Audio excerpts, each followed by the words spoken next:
Hello everyone, my name is CMA Pankti Veni. Welcome back to CMA Modules. Today we are going to record a video lecture on topic known as Black Money Act. This topic is important for question answers and objectives. Black money होता क्या है? Black money layman language में समझना हो तो black money is nothing but amount on which there is no taxation. मैंने tax मुझे पे करना था बट मैंने टैक्स पे नहीं किया, काला धन. So Black Money and Imposition of Tax Act 2015 had been introduced in the Parliament on 20th March 2015. ये एक्ट जो है ये 20th March 2015 को इंट्रोड्यूस किया था. तो यहाँ पे I can play with the dates. 20th March 2 + 3 5 2015 that gives me 5. 2 + 3 5 that gives me 2015. which thereafter received President's assent on 26th May 2015. ठीक है, तो इंट्रोड्यूस किया था 20th May 2015 पार्लियामेंट में. प्रेसिडेंट असेंट मिला 26th May 2015 and thereafter जुलाई month में वो नोटिफाई हो गया. जो जुलाई मंथ में तो हमें एक्ट आ गया था, मिल गया था. This is all because of Modi सरकार. मोदी सरकार ने पहले ब्लैक मनी एक्ट के बारे में बताया था. आप रिलीज़ कर दीजिए, बता दीजिए जो भी टैक्स पेनल्टी है वो पे कर दीजिए. एडवर्टाइज़ किया गया था और उसके बाद डीमोनेटाइजेशन आया था. So act extends to whole of India and provides that tax at the rate of 30% shall be charged on every assessee for every assessment year in respect of total undisclosed foreign income and asset of previous year. This act extends to whole of India. This act extends to whole of India and provides that tax at the rate of 30% shall be charged on every assessee for every assessment year. ये जो act है वो whole of India में apply हो रहा है including Jammu and Kashmir and 30% के हिसाब से मुझे टैक्स पे कर देना है. किस पे टैक्स पे करना है? कोई भी अनडिस्क्लोज्ड फॉरेन इनकम है या फिर असेट है उस पर मुझे टैक्स पे कर देना है. So this was my chargeability. 3 points हमने देखे. First point is Black Money and Imposition of Tax Act 2015 had been introduced in the Parliament on 20th March 2015, got assent on 26th May. ठीक है, President's assent. Assent is nothing but approval, signature.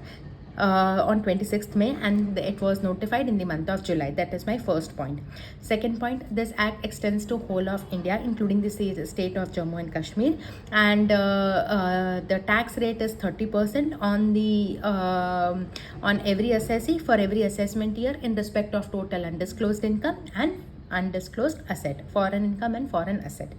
That is my first question, that is chargeability, and three answer points are covered under this section, under this question. Now coming down to tax point. So here if you see you have a few small questions. So the type of questions which they can ask you is define assessee, define previous year, define undisclosed asset. What is assessee? What is undisclosed asset? What is previous year? For 2 marks, 4 marks they can question you. So what is assessee? Assessee means a person being a resident other than not ordinary resident in India. Assessee means a person who should be resident, who should fulfill the conditions specified under section 6 subsection 6 of Income Tax Act. अभी ये क्या है section 6 subsection 6? Section 6 subsection 6 is nothing but residential status section and as per this section a person should be resident in India. And a person can be resident in India if he stays in India for 182 days. ठीक है.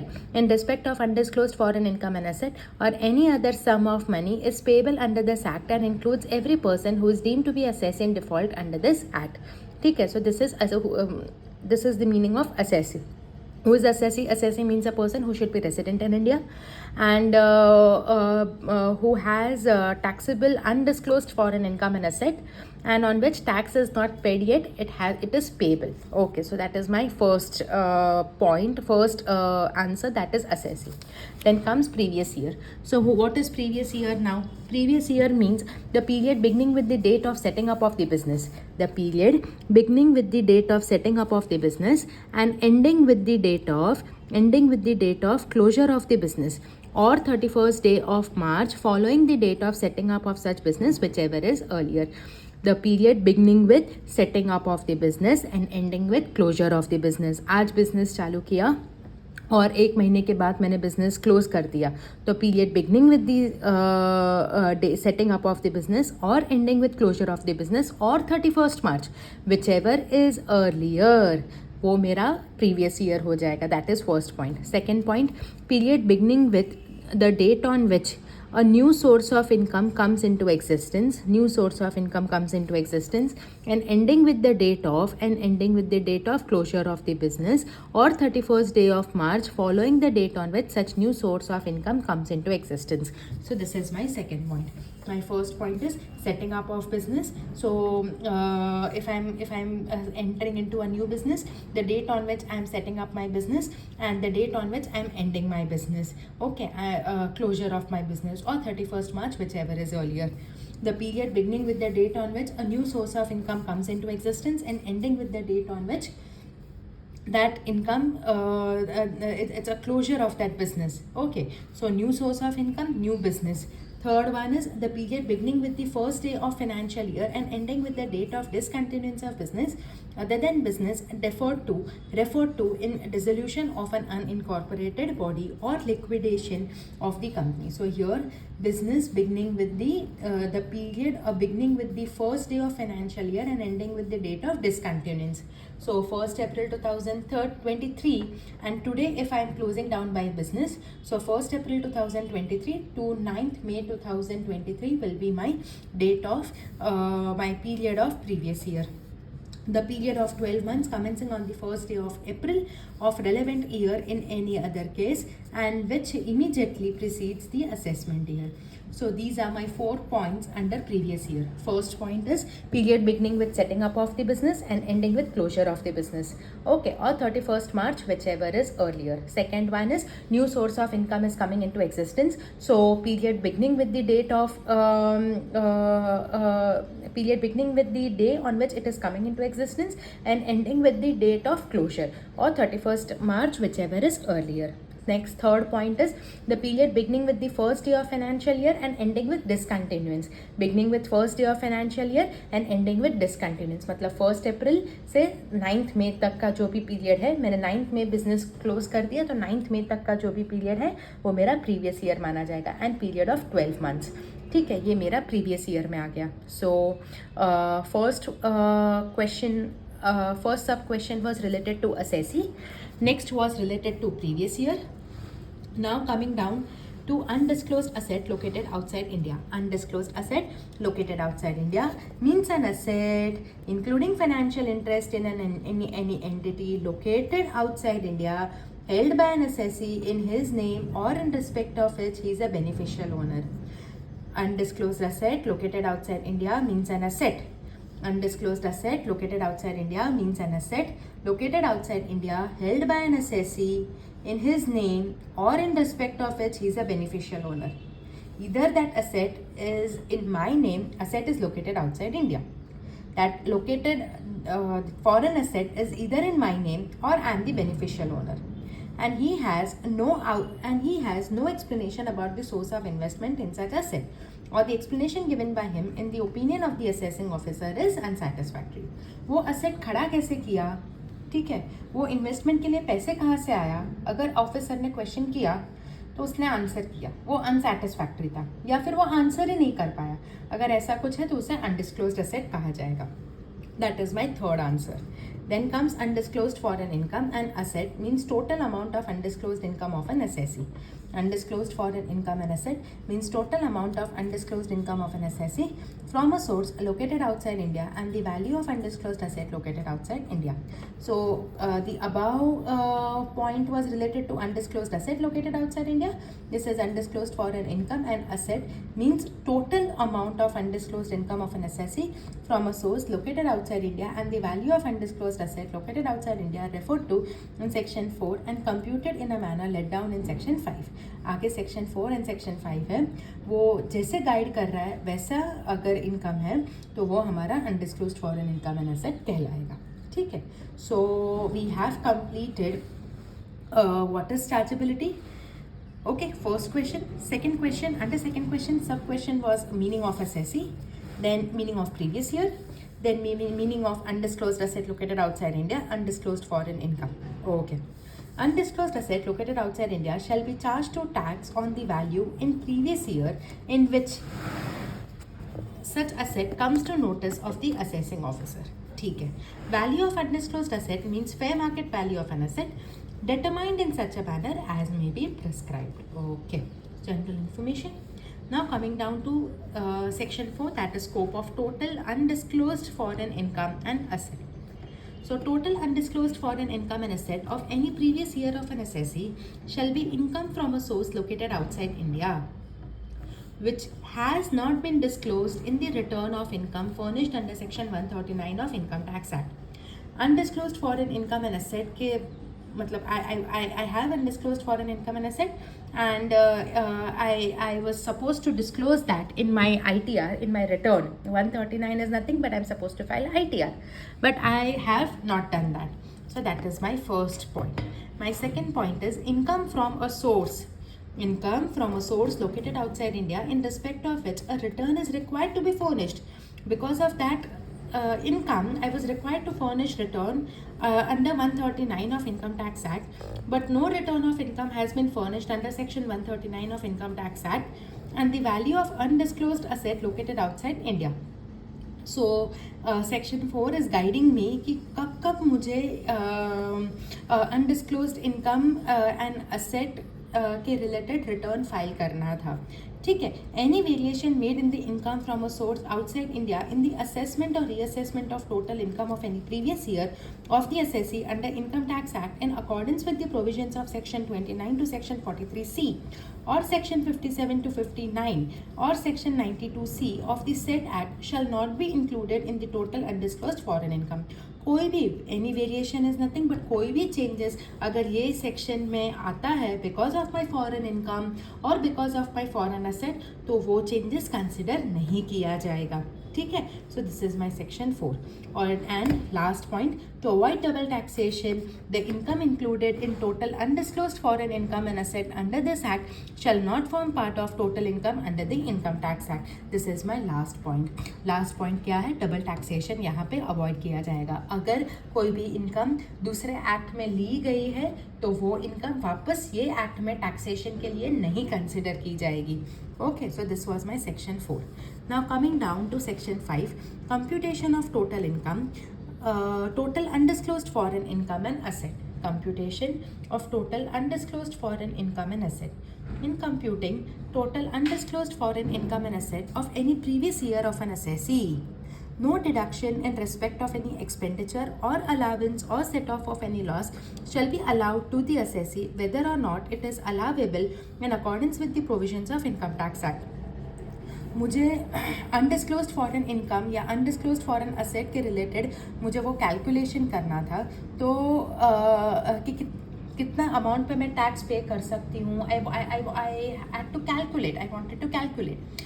Okay, but for calculating that income, okay, I have incurred for that income 1 lakh rupees is my income, for example, and for that income I incurred 30,000 as expenditure. So ideally on 70,000 I should pay taxation. Correct? 70,000 is my taxable income.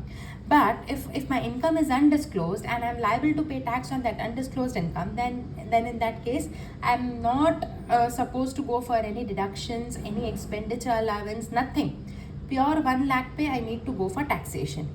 So any income which has been assessed to tax for any assessment year under Income Tax Act prior to assessment year to which the act applies or which is assessable or has been assessed to tax for any assessment year under this act shall be reduced from the value of undisclosed asset located outside India if the assessee furnishes evidence to the satisfaction of the assessing officer that the asset has been acquired from the income which has been assessed or is assessable as the case may be to tax.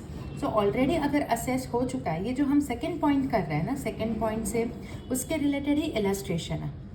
Illustration 1 जो नीचे दिया है ये any income से जो second point दिया है उसी के रिलेटेड है. तो यहाँ पे अगर आपको 50-60% जितना आइडिया आया तो नीचे वो कम्प्लीटली आपको आइडिया दे देगा कि क्या ये पॉइंट बताना चाह रहा है. ठीक है. तो ऑलरेडी अगर एक बार असेसमेंट हो चुका है, हाँ, मेरा इनकम ऑलरेडी असेस्ड हो चुका है या असेसमेंट के लिए वो लिया गया है, तो जो टोटल इनकम है उसमें से मुझे माइनस करना है. कैसे? A house property located outside India was acquired by an assessee in previous year 9-10 for rupees 50 lakhs. कितने के लिए? 9-10 में 50 lakhs के लिए acquire किया था. Out of investment of rupees 50 lakhs, 20 lakhs was assessed to tax in total income of the previous year 2009-2010. ठीक है, तो 50 lakhs का मेरा टोटल इनकम है, उसमें से 20 lakhs क्या किया था? 20 lakhs को मैंने असेस किया था. ठीक है, बाकी का 30 lakhs मैंने अनडिस्क्लोज रखा था. 9-10 में सिर्फ मैंने 20 lakhs दिखाया था. And earlier years, such undisclosed asset comes to notice of assessing officer in the year 21-22 if the value of the asset in the year 21-22 is rupees 1 crore, the amount chargeable to tax shall be rupees 60 lakhs. ये 60 lakhs कैसे आया? 20 divided by 50 lakhs. 20 lakhs is the disclosed amount divided by 50 lakhs. मतलब मैंने 40% disclose कर दिया था, तो आज उसका वैल्यू, वो असेट का वैल्यू 1 करोड़ है. 1 करोड़ में से 40% आप निकाल दीजिए, तो 60 lakhs मेरा जो इनकम है उसमें मुझे टैक्सेशन करना है. ठीक है, ऑलमोस्ट डबल हो गया. 9-10 में करती तो 30 lakhs पे ही टैक्सेशन हो जाता.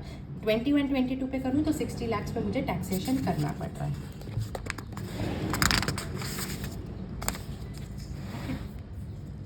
Now coming down to tax management, tax authorities, section 6. तो जो इनकम टैक्स में अथॉरिटीज़ हैं वही यहाँ पे अथॉरिटीज़ रहेंगे. यहाँ पे ऐसा नहीं है कि कुछ अलग होगा, इनकम टैक्स में कुछ अलग है, नहीं, ऐसा कुछ नहीं है. So income tax authorities shall be tax authorities for purpose of this act. Every such authority shall exercise the powers and perform the functions of tax authority under this act in respect of any person within his jurisdiction. The jurisdiction of tax authority under this act shall be same as he has under income tax act. ठीक है, तो income tax authorities जो है वो ही tax authorities यहाँ पे भी रहेगी. यहाँ पे कुछ अलग है वैसा नहीं होगा. वहाँ पे जो भी powers income tax authorities perform करते हैं, सेम पावर्स सेम फंक्शंस वो लोग ब्लैक मनी एक्ट में भी परफॉर्म करेंगे. ठीक है, jurisdiction of tax authority under this act shall be same as he has under income tax act. Jurisdiction भी same रहेगा.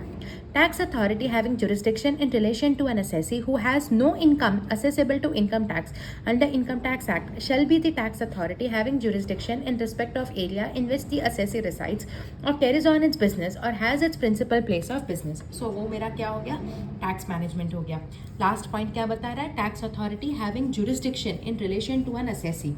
ओके, टैक्स अथॉरिटी के पास असेसी के रिलेटेड कोई जुरिस्डिक्शन है. Who has no income assessable to income tax, उसका income tax में assessable नहीं है under the income tax act and shall be tax authority having jurisdiction in respect of area in which the assessee resides or carries on its business or has principal place of business. तो उस case में मेरा जो jurisdiction है वो कैसे decide होगा? In case in such case jurisdiction जो डिसाइड किया जाएगा वो रेसिडेंस के बेस पे, मैं वहाँ पे रिसाइड करती हूँ तो वो मेरा jurisdiction हो गया. मेरा principal place of business वो एरिया में है तो मेरा वो jurisdiction हो गया. या फिर मैं ऐसा कोई बिजनेस कैरी कर रही हूँ वो एरिया में ही कैरी कर रही हूँ तो वो रिस्पेक्टेड एरिया जो है वो मेरा जुरिस्डिक्शन हो गया. ठीक है, so this was my 4th point under section 6. Now coming to change of incumbent. तो चेंज ऑफ इनकम्बेंट क्या है? मैं अब तक मिस्टर ए का केस हैंडल कर रही थी, आज मेरा ट्रांसफ़र हो रहा है. तो आज तक मैंने जो भी किया था वो मैंने सब नोट डाउन करके रखा है. मेरे वर्किंग्स, मेरे findings, everything I have noted down.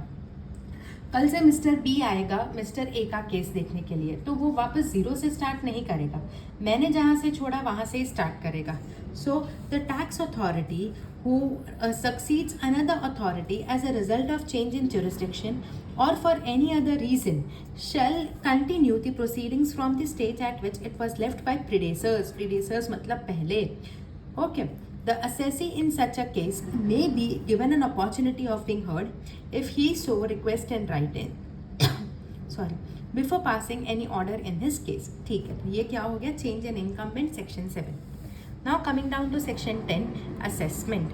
So this section 10 is related to assessment. Very, very important answer. Multiple times they have asked us in our attempts, multiple attempts. Assessing officer may on receipt of an information from an income tax authority or any other authority. Assessing officer को information मिला है, income tax authority, wealth tax, GST, कहीं से तो इनको information मिला है.